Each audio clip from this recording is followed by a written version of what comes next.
a slight tangent on that. This is far too much of a tangent. Just a brief interruption. Can I also say one more thing on this? But we also need to impose some rules. Like, we can't just have 20-minute tangents over a text. Come on. That's just refusal to consider the circumstances. I'm not going to entertain that, Joe. This conversation is not a good one, I think. Do we argue much? No, we keep them inside. Let it fester. See, I thought this was a ridiculous text until I read the top three, and then I thought, you know what? I'd actually debate that with you. It is an interesting... Sorry, it's not an interesting question, but... Let's make that clear. I love the sound of a snooker referee counting up the score. Well, hello. They said it couldn't be done, but here we are, 6 in a row against all odds. This is a slight tangent. At offtheball.com, by the way, if you want to send us an email. So if you're new to this slot, this is where the FMPM team reflect on the general goings-on of a week. It is a production meeting minus the gossip, cursing and libel.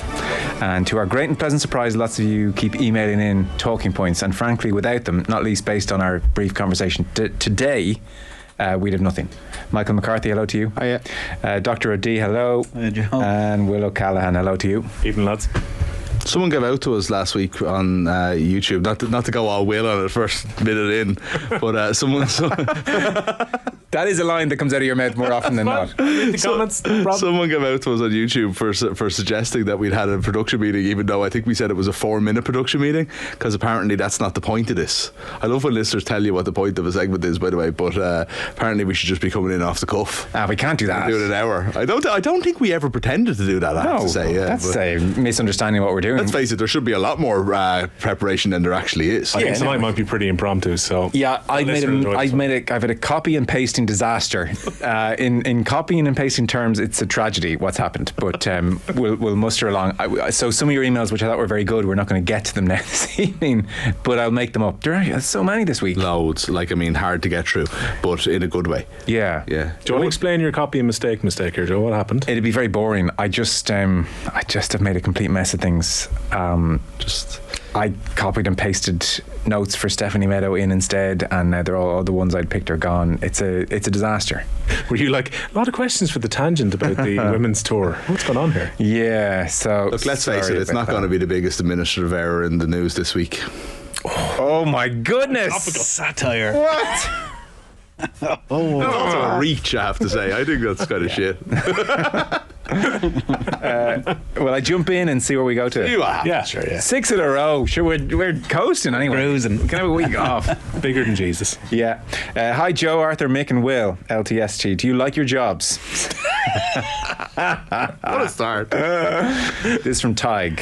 Thinking about Joe's chat with Vincent Hogan, I wondered, do you find your average day in sports journalism and broadcasting to be more fun and engaging than your prior jobs? Also, could you ask Dr. O'D whether he considered an academic career? I love the show. My wife Vito's sports podcast when we're in the car together, but she will listen to a slight tangent. Hello to your better half, Tig. What an endorsement. Indeed. Dr. O'D, did you consider a career in academia? Properly? No, probably not.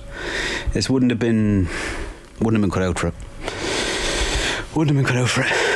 It's too... Go on. Well, it's like, you cross paths with people during those 4 years. So people like even my supervisor for stuff, and this, by the way, for people just tuning in, Arthur's thesis came up last week. Spent 4 years working on his thesis. Yeah. And we haven't talked about the fact that Arthur's thesis got the biggest bump of all time. Crazy. I checked it again today. 177. What? 177 downloads. It's absurd. On the basis of last week? I think it'll turn it into a book. There's an audience there. Are DCU thinking, my God, what's happened here? Well, it's a very, when you extrapolate from however many people are listening to however many people went and downloaded, it's not a bad ratio. Good conversion ratio. How many people would have downloaded it in the previous however many years it's been out there for? Like the numbers now are so, it's not, you can even barely call it a scale. Like, it's just kind of gone off. It doesn't even know when you look at it. Like, it may as well. Did it combine to 177? One just in June 2023. No, I'm saying, would it have combined? Oh, probably not. At that point, I wouldn't even say close. So you think the past week has beaten every other month? Oh, combined, I'd say so. 100%. Who else would be stumbling upon it? I suppose. What was the name of it again? Older Than Younger Now. And if you look Older Than Younger Now and Bob Dylan, you'd find it. Okay. Wow. People shall. They have. That's amazing. If you've read it, please let us know. Legitimate. Yeah, no, I'd get in touch. I'd love to talk about it. Yeah, I'd say you would. But it was crazy because someone put that in the YouTube comments as well. Okay. So I wouldn't. I'll be honest with you now. I wasn't checking. We have a YouTube correspondent. Yeah, no, I'm looking at his We're making you redundant here, Will. I wasn't You and your checking. Mount Sanford. I didn't even know you could check the downloads until someone said it. And I was like, oh, that's interesting. I'll go have a look. And then it just kept steadily climbing. Interesting. It's crazy. So this 4-year process put you off a life in academia? It's not that you put it off, you just wouldn't be cut out for it. In what respect? I've seen some of the people who are the best people I saw doing it operate in a way that I would want to operate but can't. So I wouldn't do it. I couldn't do it. It wouldn't be. I'm sure you could get by and you could be passable, not at it. Do you know what I mean? It's like a job like anything else. But no, I don't think so. It's fiercely competitive. Fiercely competitive. Like, I know this industry is pretty competitive too, but it's competitive in a sort of different way. Like, you got to always be working on stuff, always publishing, always kind of having a profile while doing everything else to make sure you're kind of, because everything you do looks good for the institution and so on and so forth. So no, I don't think I had that in me. Okay. Just truth be told. No, that's interesting. Anyone Like our jobs? who has read Well, get in touch. piece? Do. Genuinely. Oh, I'd actually love to hear more about it. 178 downloads now, Arthur. So that's in today. Someone else has downloaded, unless that counts as you. Maybe. Larry's All right. downloaded Okay. that, Okay. Genuine excitement, though. Hey, look. First result when I Your get life's work, like, you know. Absolutely. You want people to read it. Well, we did say last week we would do an hour chat about Dylan with you before Christmas. Christmas That's week. my present, is it? Yeah. I'm starting to think Christmas is a much busier time than the Yeah. middle of summer. So I don't know. This could be elevated. Arthur's gone on holidays next week, and then when he comes back, I think there might be the Dylan hour 9 to 10. Yeah. Do you enjoy your jobs? Yes. Yeah. Never worked at anything else. See, that's it. Will's been on the beat since he was 12. And boy, Not quite 12, yeah, man and boy. I think, yeah, literally. I was 15 when I started. It's 20 years ago this year. There you go. That's impressive. Yeah, I was also not for. I also feel terrible. I didn't actually literally work at anything else. Like, other people worked in petrol stations or did something different in college. I literally worked in radio the whole time through. Never had another job. No, and that's shameful. Like, I'm not saying that in any kind of boastful way. Yeah. Don't think I'd it's like to do shameful. something different, because I was the same as Arthur. Pretty much all of my lecturers in college gave the same advice, because a good few people in our class went on to do the PhD directly after their MA, and they were like, do not go straight into academia, because you'll end up working in this for the next 30 years without doing something different. Go do something different first and come back in your 30s. And I just never did. Michael, where are you? Thought Vincent Dung was very honest Yeah. in our interview. I will say that the correspondents and the senior sports writers and like the newspaper men, I do think have a very different, and I think you touched on this with Vincent, you know, they do have a different job than us, you know, and there is a little bit, and that is constantly changing, and like our job is changing as well. I've been at it since 2007, and it's a very, very different gig now than it was before, but at the same time I think most of the core stuff is the same, and I've never stopped enjoying it, I have to say. Like, I mean, there's ups and downs and there's everything else, but ultimately, you know, we get to talk about the things we love all day in the build up to the show, which is then to other people, but it's the same conversations, you know, and I don't know if everybody always feels this way, and sometimes it's in a negative way even about sport, but it's still the thing that I'm passionate about and I love, and, you know, we don't always kind of smell the roses on that, but honestly, more often than not, especially in the last couple of years, I would be, you know, very much aware of the privilege, I suppose, to have this, to have this job, and to have to have that sort of, not even a platform, because I don't care about my ability to talk about it, but to be in the right, I come to work and get to talk about and decide on and help decide on what the sports stories are that we're going to talk about on a radio show at night. Like, it's class, you know, and we should never lose sight of it either, you know. Arthur O'D. Oh, I love it.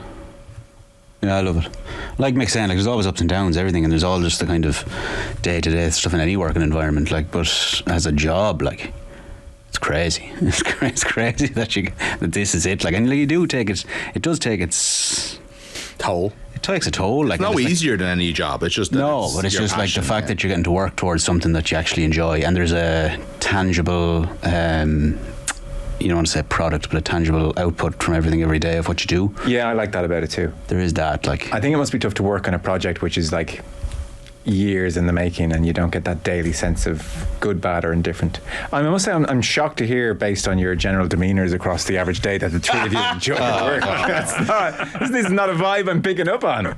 I understand that, actually, and I know you're kind of joking there, but I do. Only kind of. Yeah, I know, because there is naturally a cynicism creeps in, but also just the day-to-day grind creeps in, and there is also like a day like today, right? Like, let's be honest with people today.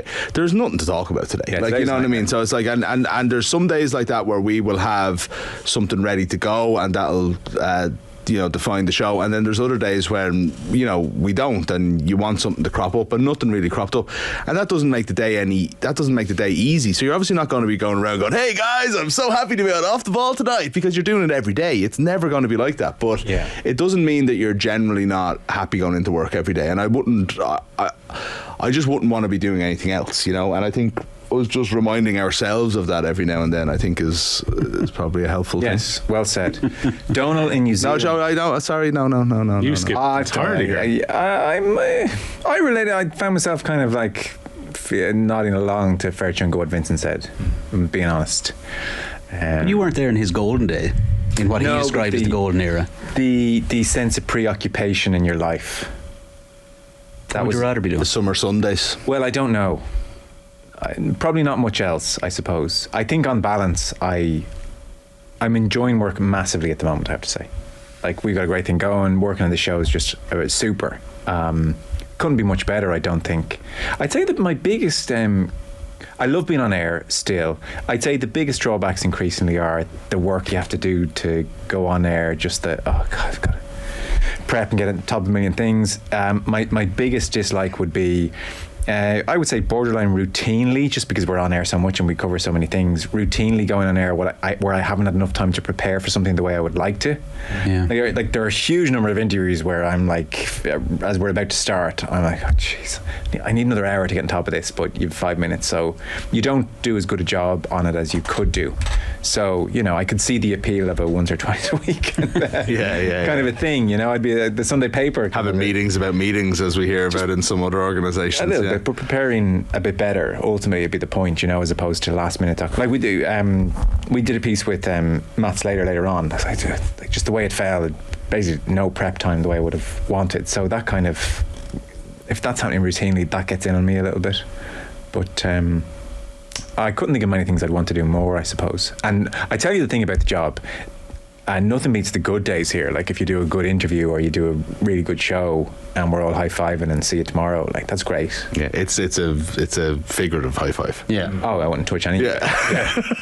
It's a massive advantage as well, Joe, compared to when I was listening to Vincent talking about, the grind of, particularly you commit to tens of thousands of words on a Sunday from a venue where you're covering something, and then you have to have the Monday piece, which you sit down and invariably have to write on the Sunday night as well. In broadcast journalism, the one good thing, the adrenaline kicks in, you get to the interview in the moment, and in many ways you get to move on and just push on to the next piece. Yeah. Which I think is a huge advantage compared to the print side of sports journalism. No, that's true. I love the idea of crafting a piece and sitting down and maybe having time to think about it, but I actually quite like the idea you can compress everything into the window that it happens, and then another story happens or another guest and you just move on. Yeah, that is true. And then there is one slight thing from that I kind of take away from it. I do appreciate, and say Vincent's amazing, and his work's been amazing. That's kind of what I recall reading from the earliest stage of when you're kind of aware of newspapers and such. But I do kind of think it seems to me a little rose tinted in a certain way to be looking back in terms of access versus little or no access, right?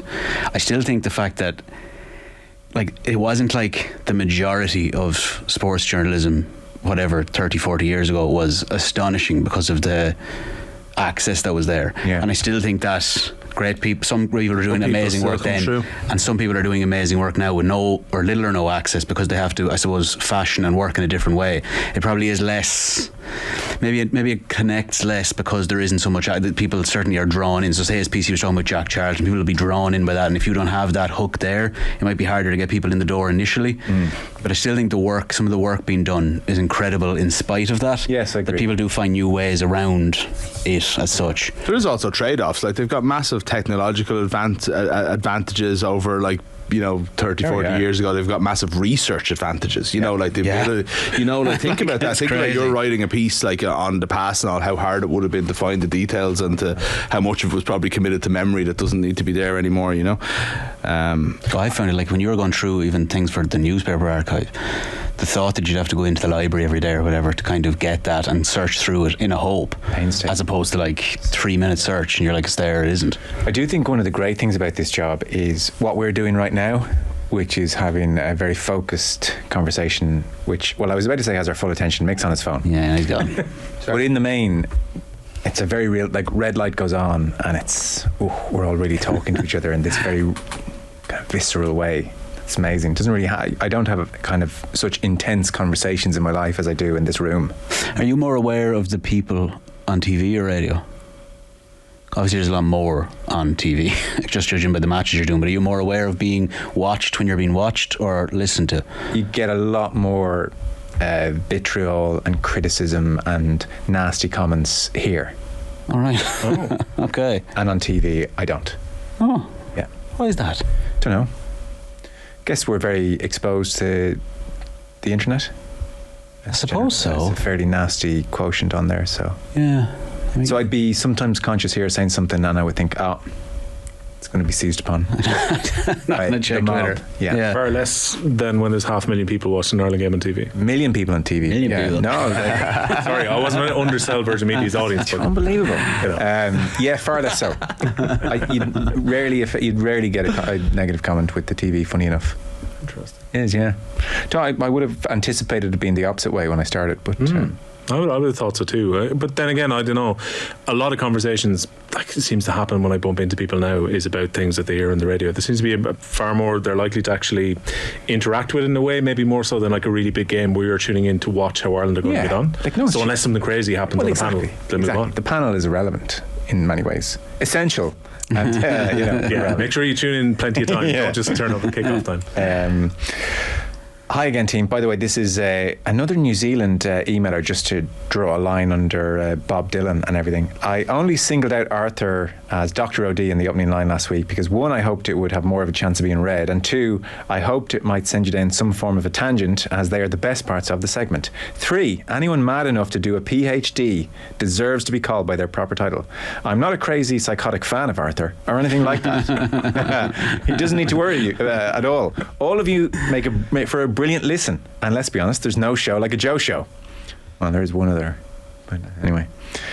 Though I do very much enjoy that Arthur doesn't say a whole pile, but when he does, it's usually well thought out and laced with cynicism. He didn't use that last bit. I know. Everything was so nice. Laced with cynicism. I've read out this entire email just for that one line. And living in a country where people are generally happy, optimistic, and take everything at face value, Arthur makes me remember what it means to be Irish. Jeez. Looking forward to the Bob Dylan Christmas special. Is New Zealand a place where everybody's happy, optimistic, and takes everything at face value? I thought they were kind of a bit more snarky. No, a bit dowry, yeah. Yeah, all right, well. Taciturn. Happy to fulfill a role, I suppose. You're just thinking of Warren Gatland, aren't you? Yeah, true. Like, what does he strike you as? Yeah, but he's one man. Well, I'm sorry, I must have missed the Graham Henry party when that was on. It's just rugby coaches are dour. Everybody else is happy go Richie lucky. McCaw's great. Dan Carter. Yeah, but I wouldn't say he's a cynical type. Name me one happy New Just Zealand. that he's no crack. It doesn't mean that he's like cynical. He'd take you at face value, Dan. I don't know. Did you read the reports from Gatland about what he's been doing with the Welsh training over the last while? Oh, yeah. What about that? Bloody hell. For anyone who didn't see it, essentially the Welsh players got waterboarded for the morning. Yeah. Then they got a bit of a break after listening to screaming babies Crying. in headphones to get them ready for the World Cup. Yeah. And then they had a few beers. Sorry, when you say to get them ready for the World Cup, like as if that naturally follows on from what you just said, it doesn't. Yeah. It doesn't sound like any kind of preparation in any kind of a sporting sense. Yeah. So it sounds ludicrous. Listening to babies cry, my God. He was saying the object was to get them comfortable with adversity and to like slow down their heartbeat during all of this? Like, it's still Slightly mad, daft. yes. Yeah. But that's You know what they we should can do. probably try to do? Practice some rugby. Yeah. They haven't been very good at it recently. I thought this next email was worth a mention. I have thought this myself. Hi lads, LTL, third time emailer. Lots of talk recently in the hurling championship about the scoring record between TJ Reid and Pa Horgan. I appreciate free taking is an important skill, but shouldn't there be more emphasis on the top scorer from play, or at least highlight both records in parallel? Shamie Callanan, for example, has 40 championship goals from play. It does not get the airtime it deserves. From a scores from play per game basis, I would reckon that Tom Morrissey is leading the way this year in the championship. Oh, certainly not. Now, Conor Whelan, isn't it? Correct. 751. But again, this data is not easily found. I mean, Seamus, the lads knew, unless you manually work it out for yourself, which is time consuming, he adds. He only played about like a few games. Only about 5 or 6 games this year. You have to look at every player, though. My question is, do the lads think that the GAA media at large are doing enough to record, promote and illustrate individual player records from a data-driven perspective? Thanks, Seamus. I think that's very fair. I don't. Go on. It's not like free taking. Free taking isn't a given. It is laced with cynicism. It's not a given. It's given to the person who is best at it. It in itself is an acquirable skill. It's not something you're just being handed over. But don't you get your fair share of within 30 metres that anyone could score? And even if you don't, you have far more chances that are given to you based on the team's work. And I might not, I think that I just think that there should be 2 separate records. Absolutely. I don't think it takes away from Hoggy or from TJ at all. Are you calling for the same thing then in soccer? Take out penalties. Andy Cole is. Absolutely. Penalties shouldn't count at all. Andy Cole's disgusted. His record without penalties is so much better. Why should penalties not count at all? In terms of an individual scoring record, it should count as a goal in football. But like Messi and Pessi and Pinaldo, right, whatever. But like, I just think that like it's a free goal. Like, it's not a free goal. But it more or less is. Like, of course it is for professional football. I think a goal from play should have way more value. But sure, how do you start catering that up? 9 out of 10 though. Like, do you know what I mean? How do you start factoring that up? Like, what about if a tap in at the end back post, you're coming in and no one's done? That's part of your job. But sure, anyone could score it. You know, yeah, but you just have to be playing that position. Anybody can score it, but not everybody can score the penalty because only one player's taking it. But my point is, it just so happened this player's in that position. That's the position they play in. So Raheem Sterling at City scored an awful lot of goals just ghosting in the back post. A lot of pressure to be your free taker or be your penalty taker. Absolutely. 100%. They shouldn't be taking. Why do you think he's the best player in the team normally? I know, but it's an unfair advantage over somebody who does all their scoring from play in terms of the scoring record. I really don't think that the difference would actually be that great. Do you not think that we should have it whereby, as this emailer says, like he doesn't say, free taking. And it's not a given. It's a really difficult skill, yeah. Do you not think it should be like, who is the all-time scorer from play, do we know? Not sure. So that's his point. But there's a core point. That's his point. We should know. There is a core point here, Joe, which is that the GAA keep their records horrifically. Well, no, that's okay. That's a different thing. Do, like, because one of the things I love about American sports, like when Tom Brady was breaking records, they could tell you over a course of time, this is the amount of yards of passes have happened, this is the amount of touchdowns. I really like that. And I really taking me off on a tangent now, which is not the point of this slot. Exactly the point of this slot. But do you not think, let's say going forward, if we get better at taking our records, like we should. Then I should be keeping a notebook myself so that I can turn around and say, Conor Whelan has averaged 7.1 points per game. Centrally available or something. But do you not think it's a pity that we all knew Horgan and Reid, but actually when I said to you guys, who's the top scorer from play we in didn't hurling know history? though. The Horgan record almost went by. They actually had to go back and check reports because there was a mistake. Okay. Initially they thought Horgan had gone over by 2 points when he was actually 2 points but up. we know they're in the mix. Yeah, well look, and also it's a kind of their record taking is a farce, and we've talked about that loads of times over the years. You're 100% right in it. Yeah. But don't you stop think trying to gloss over the fact that free takers get too much credit. I think it's a huge pity that none of us had an idea what the name is. That we're vastly underappreciating somebody who has outscored everybody else from play. Fair though, and I don't. Again, we can have a look and back this up, and maybe it doesn't matter as much because the scores were lower. The kind of free taken now, where it's as like the amount that's being actually converted, I can only imagine is way higher than it used to be in terms of like you didn't have players routinely knocking up 8-9 points from frees. Probably not. Like, and especially from like where who was last year? The last day in that Tip Galway game, Jason Ford almost passed one over the bar from his 45. Yeah, I was like, I just remember the way he was lining up. I was like, he's not shooting there, and I just sailed over. Yeah. So I don't think you're going to go. How far are you going back? Like, how willing, are you going back to the 30s and 20s? We're not going to have the answers, but like it's just, I think it's a fair thing to say that we should have a from play record because it's a different skill. Sure, why would you then? Okay, so why? Okay, so celebrate TJ Reid, scoring, I'd say, by the way, right? So I'm not taking his name in vain. I would imagine he's very high on this list if it existed, with right? or without, yeah. Yeah, I would say if he's not in the top 5, I'd be very surprised, right? But say hypothetically TJ Reid did 11 points from frees, 1 from play every game. Like, he's getting an awful lot of chances based on the team's work to tap over his frees and then to be the top scorer of all time. Like, again, this isn't the case with TJ, but if it was, do you know what I mean? Okay. Have we got a 2v2 here? Hoggy and Reid passed out Joe Canning. There was a good few years Joe wasn't on the frees for Galway. He was a lot of the time, but he wasn't always. Okay, so put it this way though, you're just rewarding people who are playing in a certain position, right? So it'll be only forwards in that list. So are you going to have a different award then for, say, best fielder? Come on, no. Best interceptions, best, I'll tell you, I'll give you an example. Why should a defender I'll give you an example. Laced with cynicism. I'll give you an example of a conversation that we had this weekend, right? You asked me about the Clare Dublin game. You didn't see it live, right? Yeah. And I said to you that Mark Rogers was on the frees for Clare, and I was like, Kelly got man of the match, but Rogers was brilliant.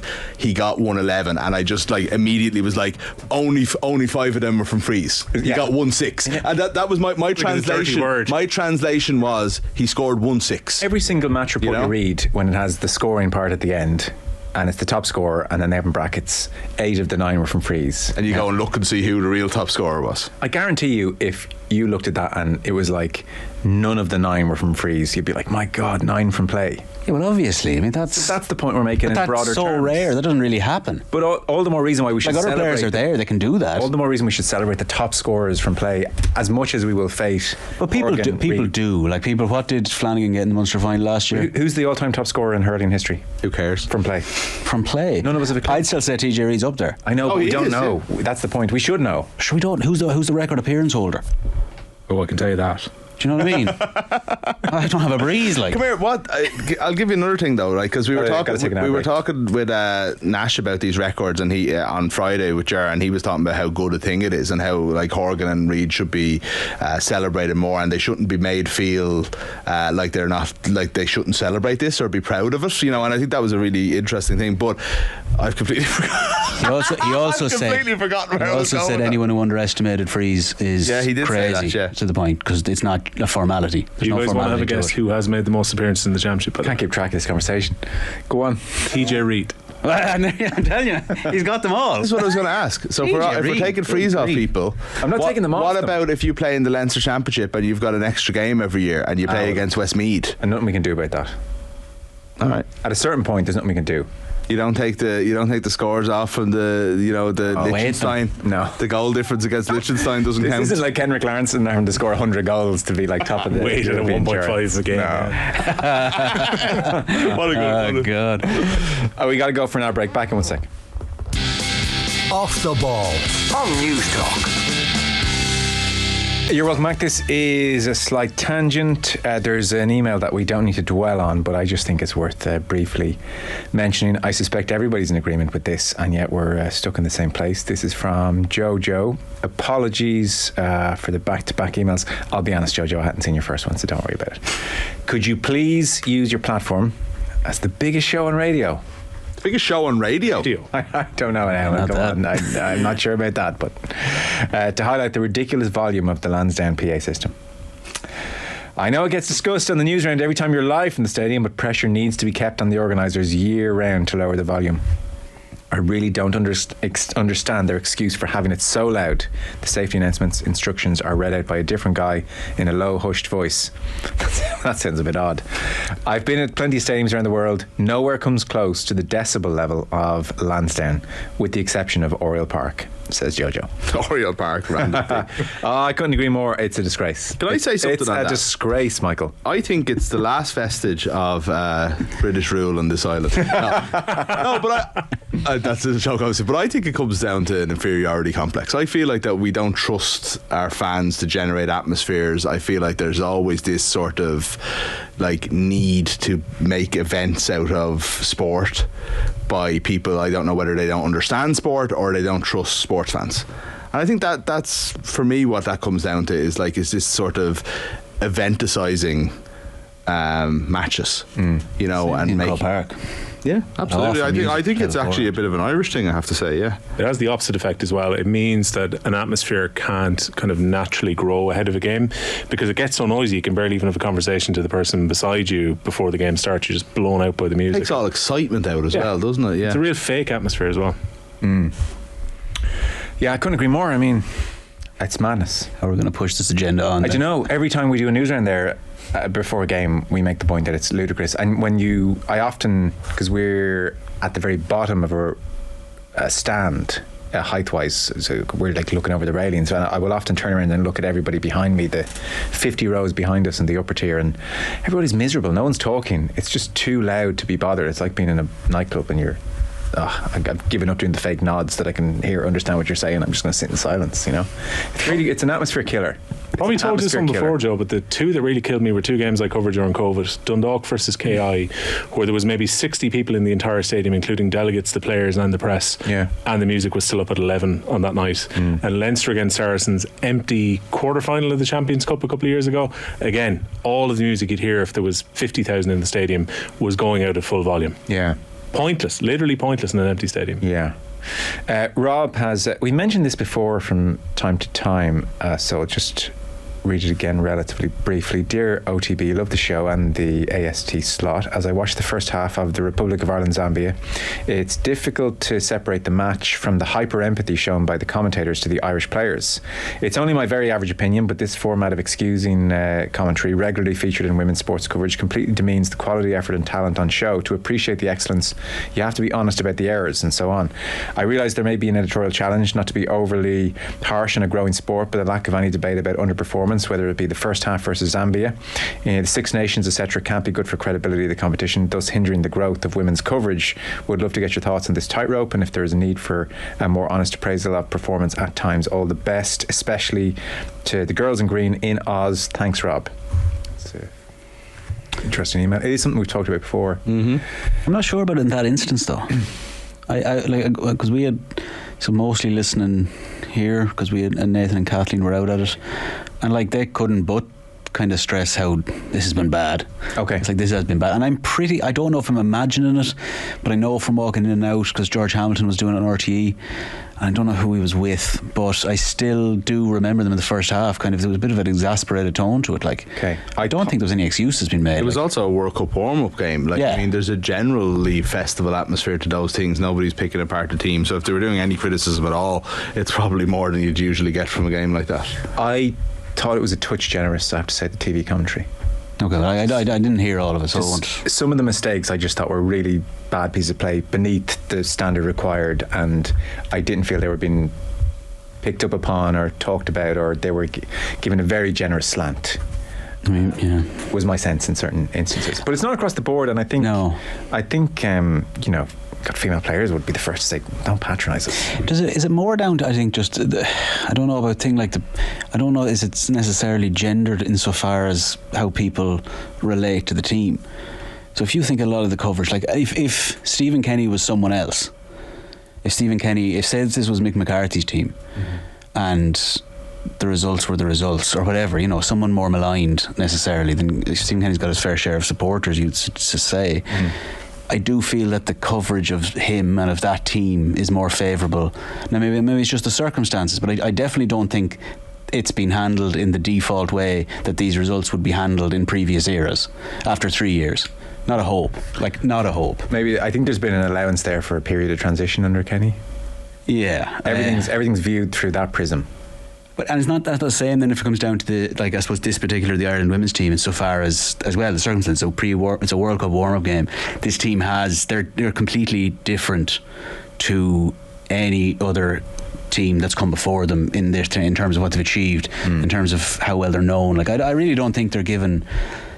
And I mean, the song situation after Scotland would suggest that they certainly weren't kind of being treated. That was slightly different. I know there were a couple of instances, I just vividly remember in the build up to one goal, or for the penalty, it was a horrific shot, I think, for the handball. It was going a million miles wide and a million miles high, really, it was bad effort, and it was brave enough to take the shot, and we won the penalty. Okay. And I kind of thought, Yeah. I just don't know. I just thought that's just that generous slant at all times was there. I don't have a great problem with it, I have to say. Standard should be, though, Joe, it should be as critical as the commentary teams were of Ireland versus Greece in a situation where the Ireland women's team play poorly against Zambia. No, that you wouldn't they're hold different back. games. They're completely different games. No, I know they're different circumstances, but what I mean is if something like that happened with the Irish men's team, there'd be criticism. For a Should be friendly the same friendly against Zambia, I don't think so. I think if they went and put in their worst performance of the year in the most important qualifier, I think you've a better comparison there. I don't think the passion would be raised, male or female, for a friendly game at home, which they ultimately would. If they'd lost to Finland, say, in those last things, there would have been questions asked about it. There's no two ways about it. To be fair, the half-time analysis was very much, that wasn't very good. Yeah. This has Who was to that? That was change. Karen and Stephanie. Yeah. Ivan Zambia. Quillen was presenting, so that was fairly clear-cut. The rugby comparison is interesting. The rugby mentioned there is interesting because what we Yeah. had in the Six Nations, and this is why I think you have to be wary of saying one rule for, it has to be the same for men as for women. We do have to take context into account. Yes, and that's a great point. I think we as a show, we're vaguely critical of the Six Nations team, of the Irish team in the Six Nations, because they probably didn't play up to the standards that they should have in the tournament. However, there was a massive caveat to criticising them too much, in that maybe they didn't play to the standards that they should have, but those standards were going to be a lot lower than England and France and possibly even Scotland and Wales, given the circumstances, and Italy even, given the circumstances of Irish women's rugby over the last decade, but let's say in particular the last 4 or 5 years. Yeah. So, and let's face it, those issues exist a lot more in women's sport than they do in men's, and especially if you're taking like for like, taking the international men's team versus the international women's team versus the Dublin, the LGFA county teams versus the GEA county teams. There's a lot more issues going on, and we have to. I just think that it's we can all be saying, "Oh, we want equality. Let's go and slate them." Yes. Because as opposed to, and I did say this before as well, maybe we should be thinking, instead of slating the women, maybe we should be a bit more in praise of the men and not be such negative, have such negative analysis in the first place. That's very fair. I'm speaking of, I was raised on that RT panel. Yeah. I want blood. It's a blood sport. It'll be interesting to see how the World Cup goes, because I think people will be I think people will even be surprised, I would say, at how into the World Cup they will get now, and how it'll be the only show in town, and it'll be Ireland at a World Cup. There'll be huge crowds, especially that first game in Australia.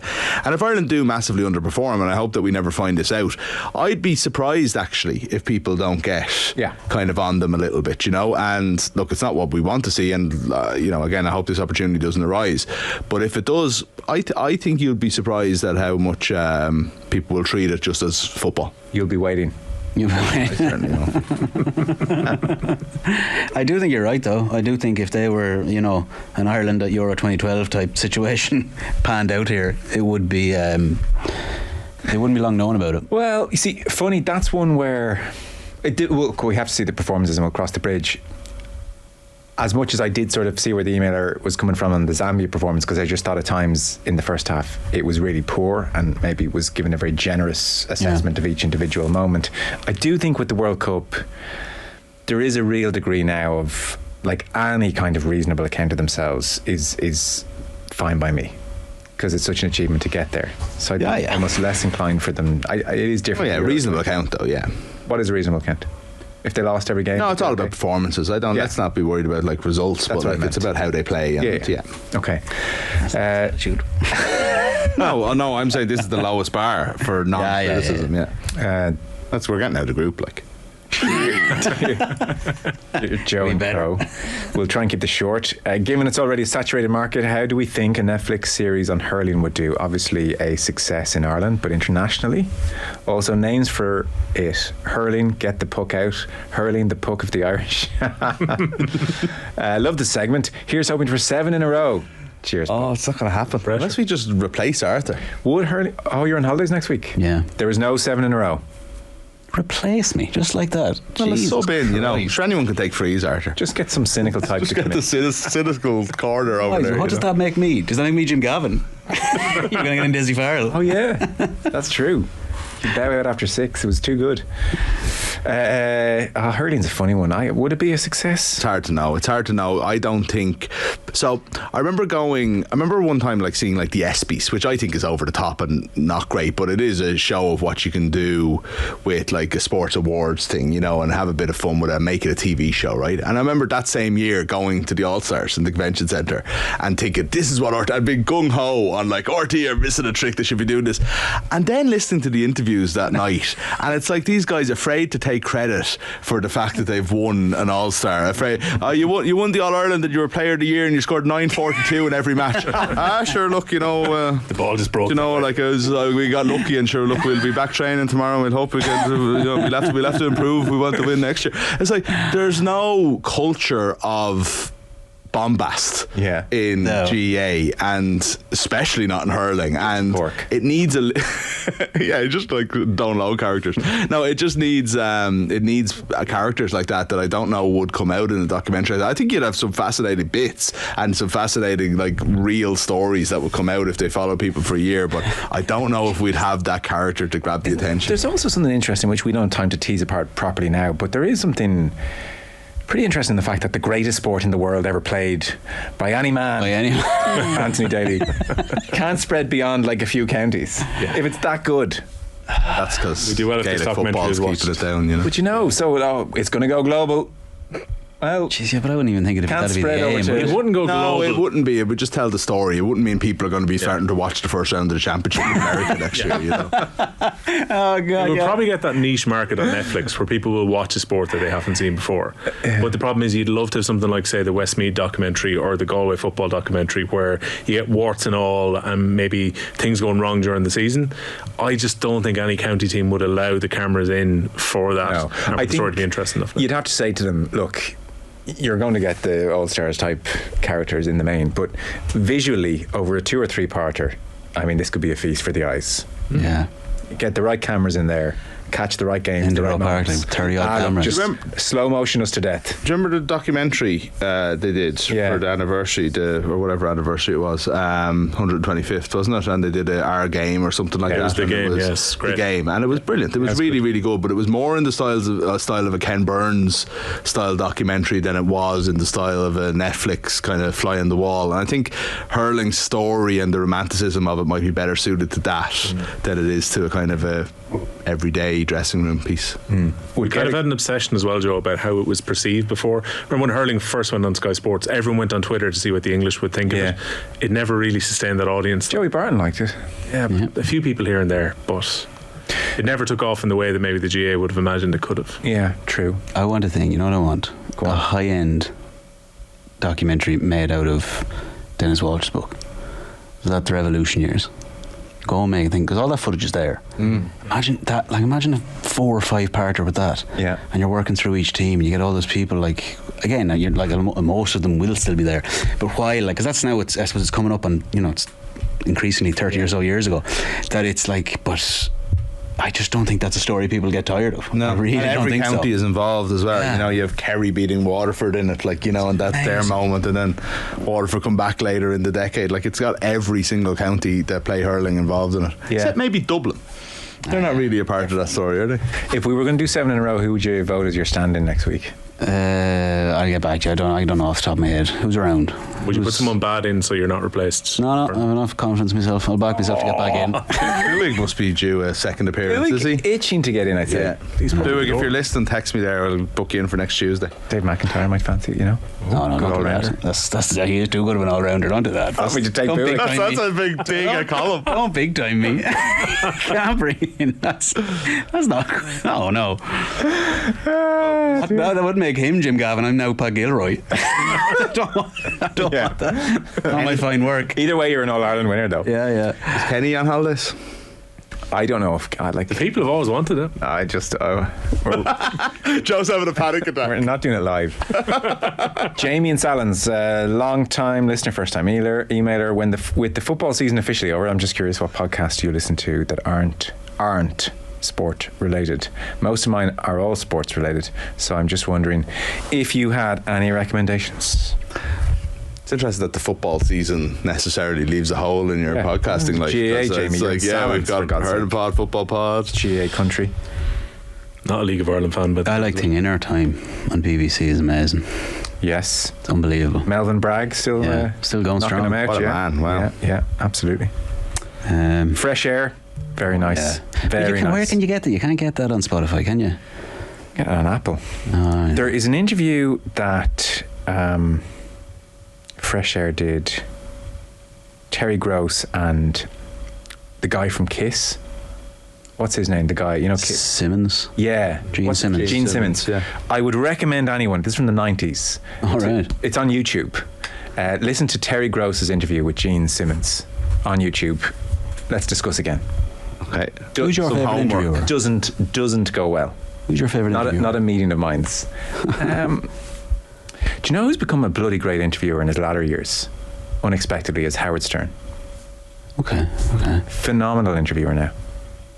Obviously, back in his heyday, it was all fairly risque, grim and laddish. But I think he's had some kind of midlife crisis, done a lot of therapy. Okay. He's, probably a more... Come out the other side.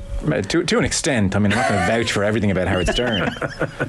But put him in a room and 2 microphones and let them talk. Yeah. Oof.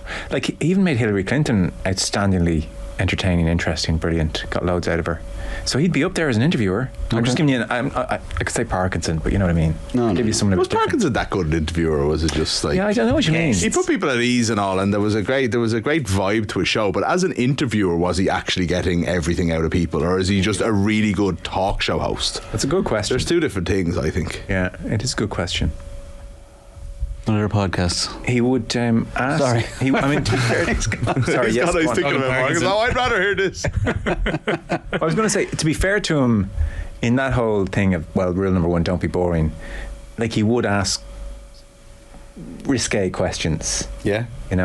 Meg Ryan didn't appreciate it, sure, but in other instances it got great stuff out of people, and they went to kind of... Well, Graham Norton is brilliant at that, though. I think Graham Norton's as good at that as... He's not an Parkinson. interviewer. No, but at that, though. He's a facilitator. Yeah. But isn't that the role of a I chat don't know. show? I admire him in so many ways, but like that show has just descended into... I haven't watched it in about 5 years, but you there tell was your a time anecdote. when it was brilliant. You tell your pre-approved anecdote and act surprised when I go, was there ever something... They have too many good people. They have too many big names on it now. Yeah. Was there ever something to do with you and a dog in a toilet roll? And they're like, how did you know about that? Well, we talked about it 15 minutes before going on air. Wink, wink, nod, nod. It's just got too much of that going on. But I think that's how... I think it's devolved to that, rather. It has devolved to that, yeah. But, I mean, when you get a glimpse of his spontaneity and he cracks these one-liners from things they've said, whoa. Yeah. Like, probably the best in the world. Yeah, he's extremely good.